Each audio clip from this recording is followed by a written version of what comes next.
Hello everyone, शारदे mathematics में आपका स्वागत है। आज मैं आपके लिए लीनियर अलजेब्रा के इम्पोर्टेंट क्वेश्चंस लेकर आई हूँ। इससे पहले की वीडियो में मैंने मैट्रिक्स के इम्पोर्टेंट क्वेश्चंस करा दिए हैं। अगर आपको वो देखने हैं तो मैं उनकी लिंक आपको डिस्क्रिप्शन में दे दूंगी। और अगर आपने मेरे चैनल को अभी तक सब्सक्राइब नहीं किया है तो सबसे पहले जाकर मेरे चैनल को सब्सक्राइब करें और बेल आइकन पर प्रेस करना ना भूलें, जिससे मेरी आने वाली वीडियो सबसे पहले आप तक पहुंच सके। तो अब हम बिना टाइम वेस्ट के अपनी वीडियो को स्टार्ट करते हैं। तो हमारा फर्स्ट क्वेश्चन है, show that the system of 3 vectors 1 3 2 1 -7 -8 2 1 -1 of V3 R is a linearly dependent. हमें ये प्रूव करना है हमारा लीनियरली डिपेंडेंट है। तो लीनियरली जो डिपेंडेंट होते हैं उनमें ये वाली जो A B C की वैल्यू आती है वो नॉन जीरो आती है, और लीनियरली इंडिपेंडेंट में A B C की वैल्यू 0 आती है। तो अब हमें इनका सॉल्यूशन फाइंड करना है, ये बताना है कि ये लीनियरली डिपेंडेंट है। तो ये कैसे होगा देखते हैं। तो लेट A B C भी स्केलर्स, तो जो A B C हैं वो स्केलर्स हैं। रियल नंबर सच डेट इस तरह से हैं कि A, फिर ये वाले उतारेंगे 1 3 2, फिर B, फिर इसे उतारेंगे -1 -7 -8 प्लस C 2 1 -1 इक्वल में 0 रखेंगे। फिर क्या करेंगे, इसका मल्टीप्लाई हम इसके अंदर करेंगे, A होगा प्लस B का मल्टीप्लाई करेंगे B plus C comma second digit से करेंगे 3A -7B plus 2 plus C, sorry इसमें मल्टीप्लाई करेंगे C। फिर हम थर्ड डिजिट से करेंगे 2A प्लस -8B माइनस का C इक्वल 0 0 0। तो अब हम इसको 0 के इक्वल रख देंगे, दोनों साइड को इक्वल करेंगे तो A plus B plus 2C equal 0, 3A -7B plus C equal 0 और 2A -8B minus C equal 0। तो ये हमारी तीनों आ गई हैं। अब हम इन तीनों इक्वेशंस को सॉल्व करेंगे, A B C की वैल्यू निकालेंगे। तो कैसे निकलेंगी, ये दे रखा है, if the equation 1 2 3 possess a non zero solution then the given vectors are linearly dependent. मैंने आपको बताया अगर हमारे पास नॉन जीरो सॉल्यूशन निकल के आएंगे A B C के, तो जो हमारी इक्वेशन होगी वो लीनियरली डिपेंडेंट होगी। अगर जो सॉल्यूशन है वो 0 आए A B C के, तो वो हमारी लीनियरली इंडिपेंडेंट होगी। तो सॉल्यूशन कैसे निकालेंगे इनके हम, तो हम सबसे पहले सेकंड और थर्ड इक्वेशन ले लेते हैं, इनको ऐड कर देते हैं जिससे हमारा C कट हो जाएगा। इन दोनों इक्वेशन को ऐड करने पर आएगा 5A माइनस के 15B इक्वल 0। इसमें हमने मल्टीप्लाई डिवाइड कर दिया है 5 का, तो ये हो जाएगा A माइनस 3B इक्वल 0। इसको हम फोर्थ इक्वेशन मान लेंगे। फिर क्या करेंगे, ये जो सेकंड इक्वेशन है इसमें जो थर्ड इक्वेशन है उसमें हम 2 का मल्टीप्लाई करेंगे और फर्स्ट इक्वेशन में प्लस कर देंगे। तो देखिए 2 2 जा 4 और 1 5A, इससे माइनस के 16B प्लस B कितना हो जाएगा हमारा, हो जाएगा हमारा माइनस के 15B, और यहाँ से C से C कट हो जाएगा इक्वल 0 आ जाएगा। वही पिछले क्वेश्चन की तरह डिवाइड दे देंगे 5 का, तो A माइनस 3B इक्वल 0। तो ये दोनों हमारे सेम आ गए हैं। तो अब क्या करेंगे हम, जब ये सेम आ गए हैं तो इन दोनों से हमें पता चलता है कि A की वैल्यू कितनी है, A की वैल्यू है हमारी A इक्वल 3B। तो A इक्वल 3B हम कहाँ पुट करेंगे, A इक्वल 3B हम पुट करेंगे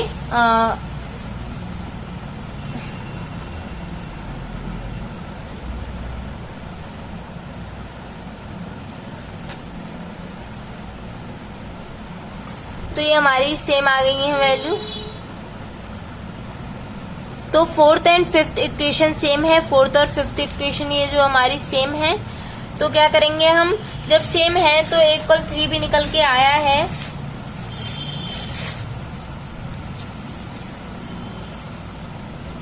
सेम है, फोर्थ और फिफ्थ इक्वेशन हमारी सेम है और हमारा ये निकल के आया इक्वल 3B। तो हम यहाँ पर क्या करते हैं, B की जगह V टेक B इक्वल 1, तो B इक्वल 1 ले लेते हैं।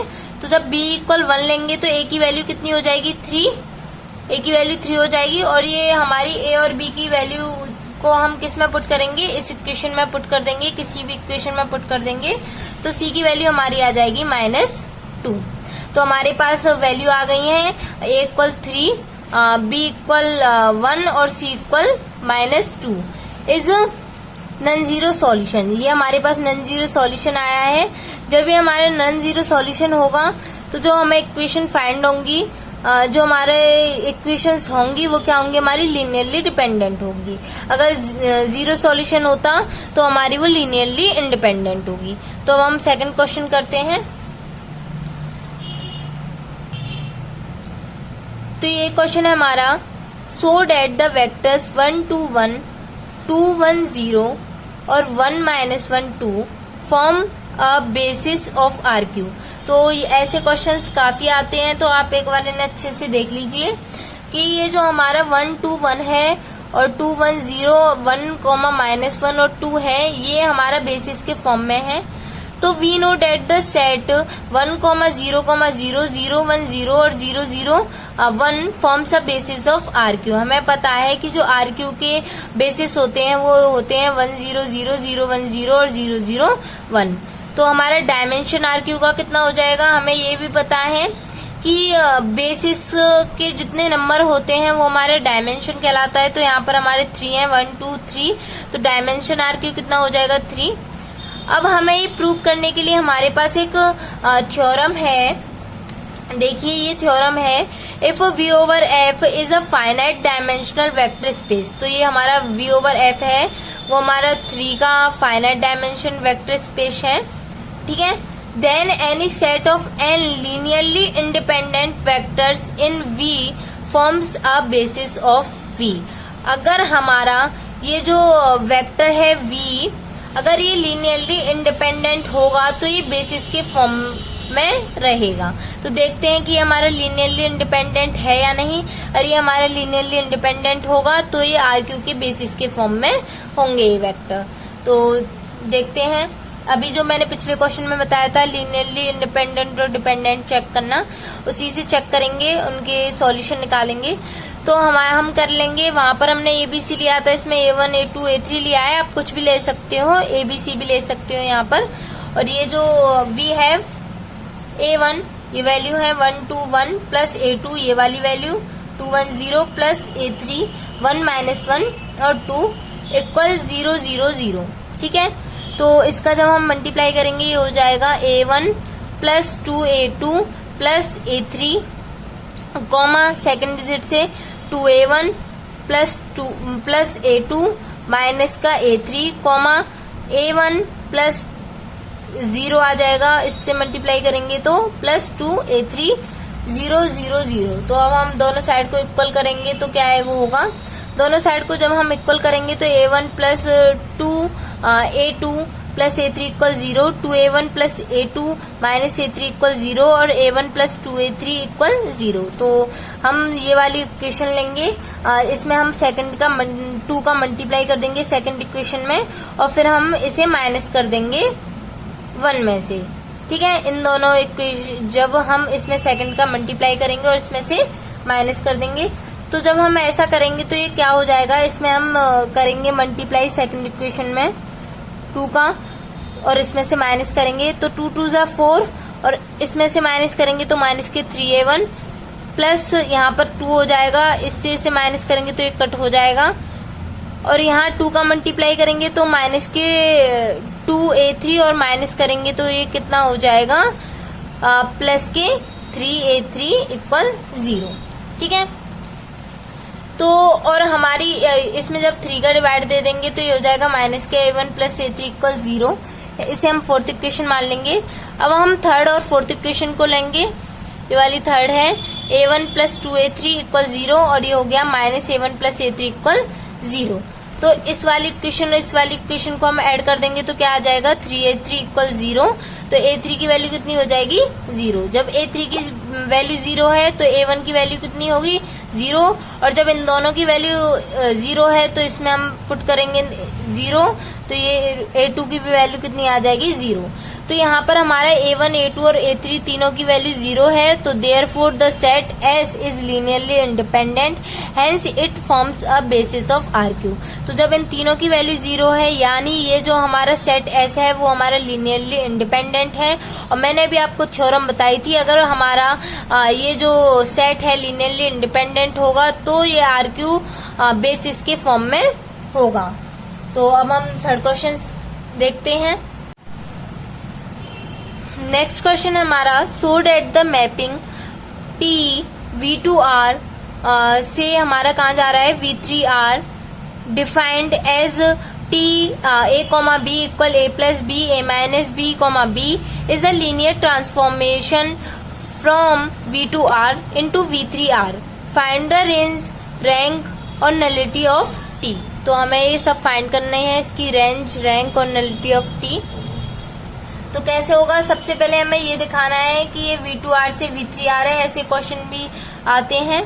तो let alpha equal A1, B1, हम मान लेते हैं कि अल्फा जो है वो A1, B1 है और बीटा हमारा A2, B2 है। ये हमारा V2R से बिलोंग कर रहे हैं। फिर क्या है T अल्फा, तो T अल्फा की वैल्यू कितनी होगी, T अल्फा की वैल्यू हमारी T अल्फा की है A1, B1।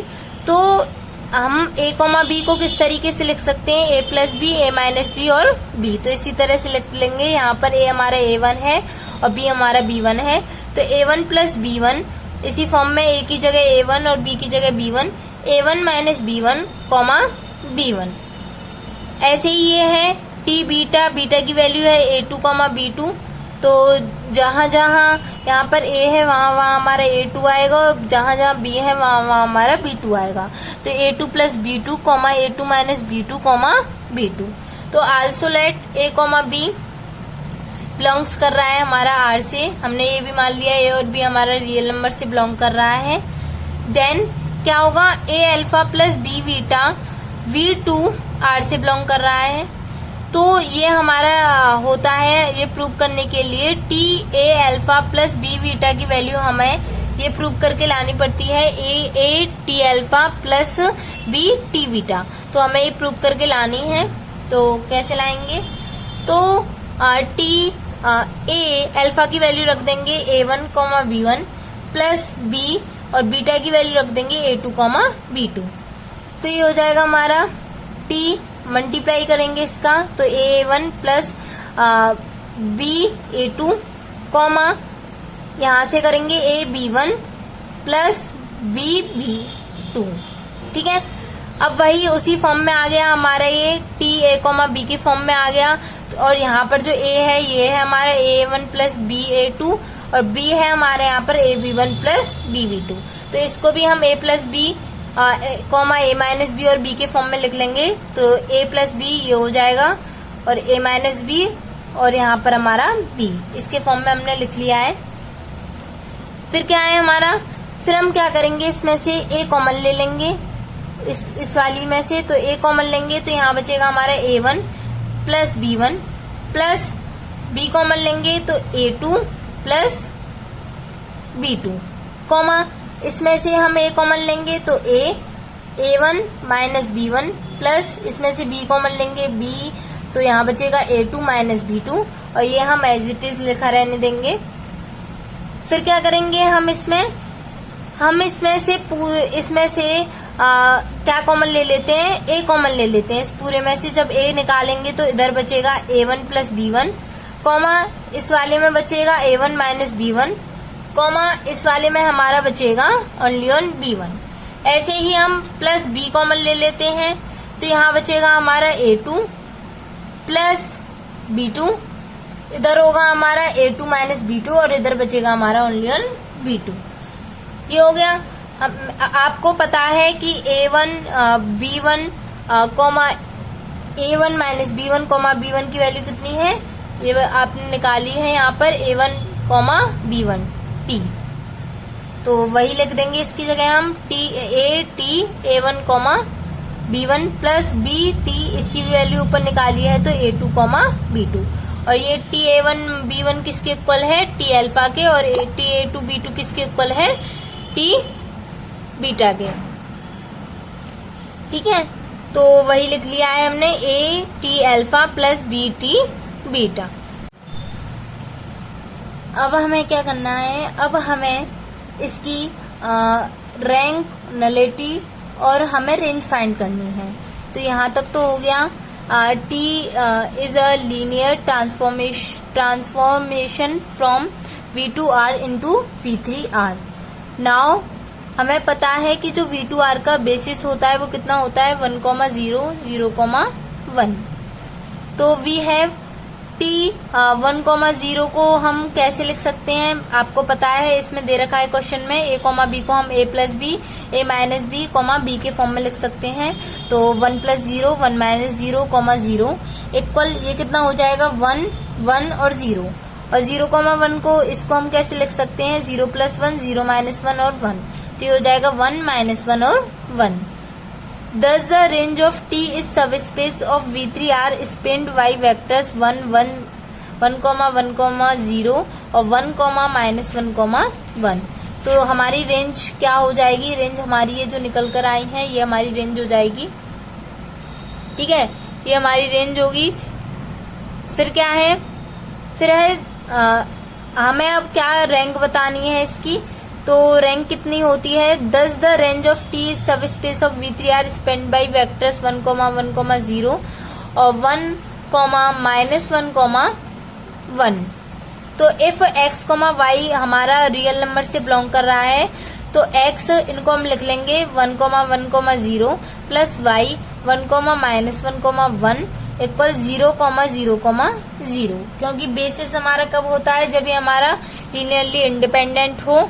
तो लीनियरली इंडिपेंडेंट देखते हैं ये है या नहीं। तो x plus Y, x minus Y, y equal 0, 0, 0। तो y की वैल्यू कितनी हो जाएगी, 0। जब y की वैल्यू 0 है तो x की वैल्यू भी क्या होगी, 0।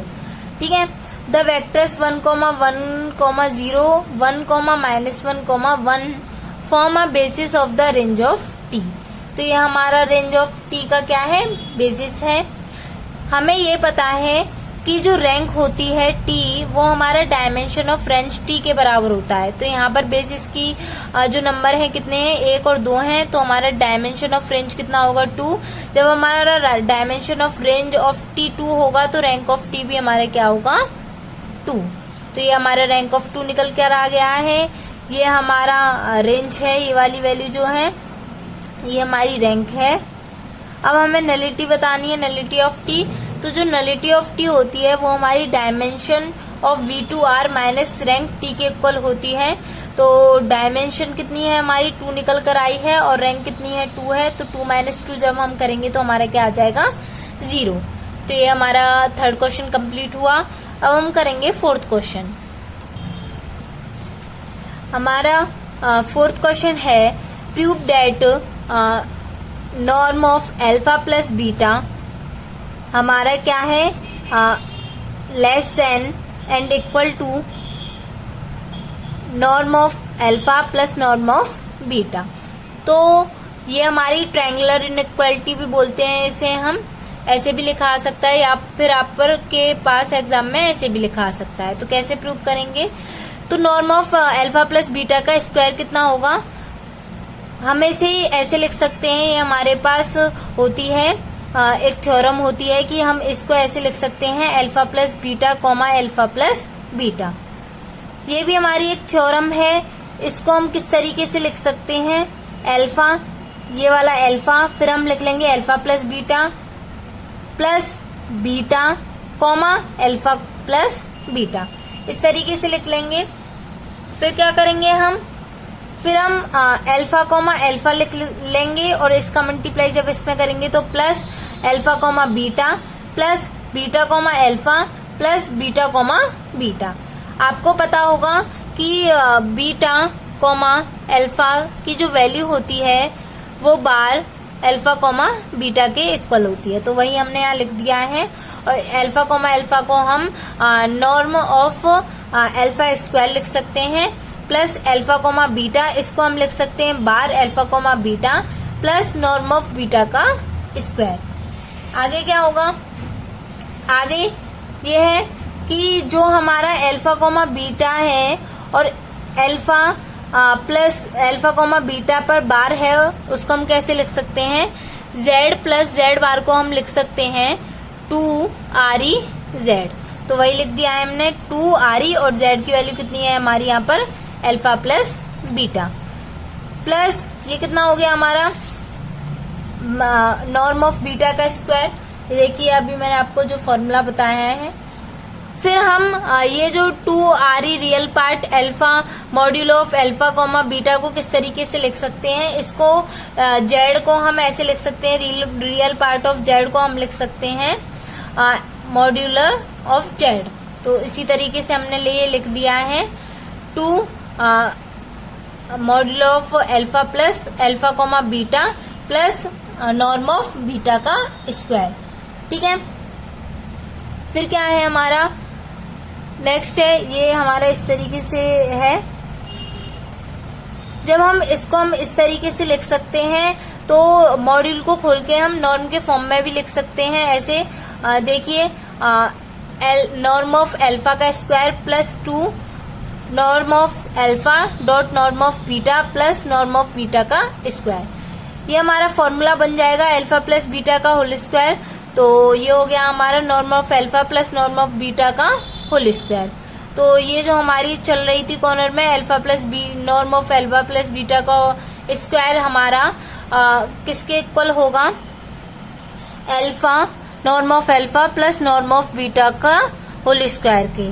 तो टेकिंग स्क्वायर रूट जब हम ले लेंगे तो ये हो जाएगा हमारा norm of alpha plus beta is less than and equal to norm of alpha plus norm of beta. इसे हम ट्रायंगुलर इनइक्वालिटी भी के नाम से भी जानते हैं, ये इनर प्रोडक्ट चैप्टर से है। अब हमारा नेक्स्ट क्वेश्चन है find the dual basis of the basis set B equal 1, -1, 3, 0, 1, -1, 0, 3, -2 for V3R। ये हमारा ड्यूल बेसिस इम्पोर्टेंट है, एग्जाम में पूछा जाता है। तो ये कैसे होगा, तो इसका सॉल्यूशन देखते हैं।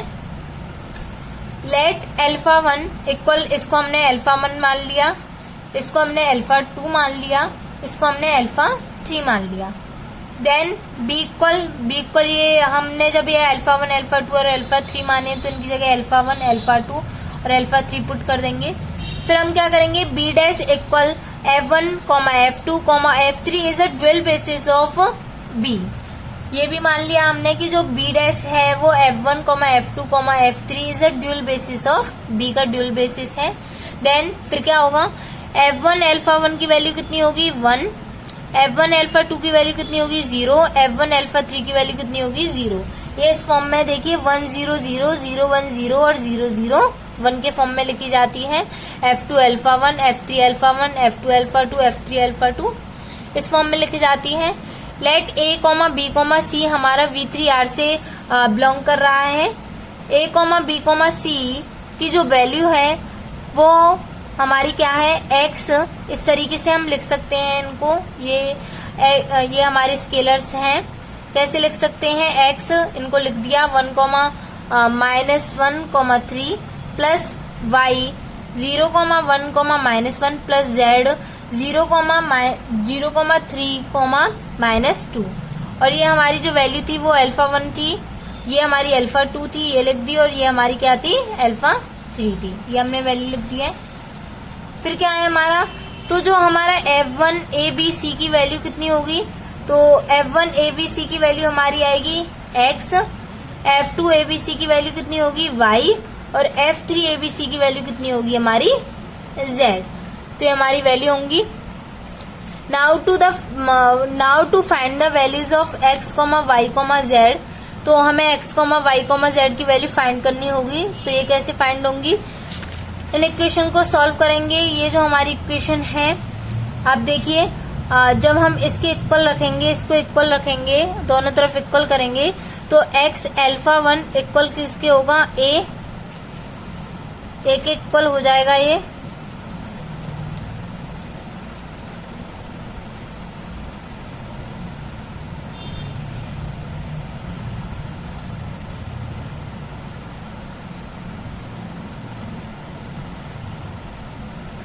देखिए यहाँ पर इस वाली ये जो इक्वेशन है इसको सॉल्व करके लाएंगे तो ये है हमारा 1, -1, 3 ए की वैल्यू हमारी देगी, यहाँ 0 है और यहाँ पर 1 है, तो ए की वैल्यू एक्स की वैल्यू कितनी हो जाएगी, x इक्वल ए हो जाएगा। जब x की वैल्यू ए होगी तो यहाँ पर हम पुट करके ये वैल्यू निकाल लेंगे। सी इक्वेशन से ये वैल्यू निकल कर आई है, सॉल्व करके देखना आप इसे। -x + y + 3z equal b, 3x - y, 2z equal c। तो ये वाली जो इक्वेशन है इनको सॉल्व करने पर ये हमारी आएंगी वैल्यू, ये वैल्यू निकल कर आ गई हमारी x, y और z की। तो जो F1 ABC हमारे किसके इक्वल था, x के, F2 ABC हमारे किसके इक्वल था, y के। तो ये हमारा x, y और z की जगह वैल्यू पुट कर देंगे, ये जो हमारी निकल कर आई हैं। a और y की वैल्यू 7a - 2b - 3c और जो हमारी z की वैल्यू है वो हमारी b + c - 2a। तो देयरफॉर b डैश कितना हो जाएगा, b डैश हमारा F1, F2, F3 is the dual basis of b, मैंने आपको बताया, पहले भी लिखा है। और यहाँ पर जो हमारे F1, F2 और F3 हैं उनकी वैल्यू क्या है, ये हमारी F1, F2 और F3 की वैल्यू है। ये इंपॉर्टेंट क्वेश्चन है, ड्यूल बेसिस पूछा जाता है, आप ऐसे क्वेश्चंस की प्रैक्टिस करें ज्यादा से ज्यादा। और अगर आपने मेरे चैनल को अभी तक सब्सक्राइब नहीं किया है तो मेरे चैनल को सब्सक्राइब करें और बेल आइकन पर प्रेस नहीं किया है तो बेल आइकन पर प्रेस करें। Thanks for watching.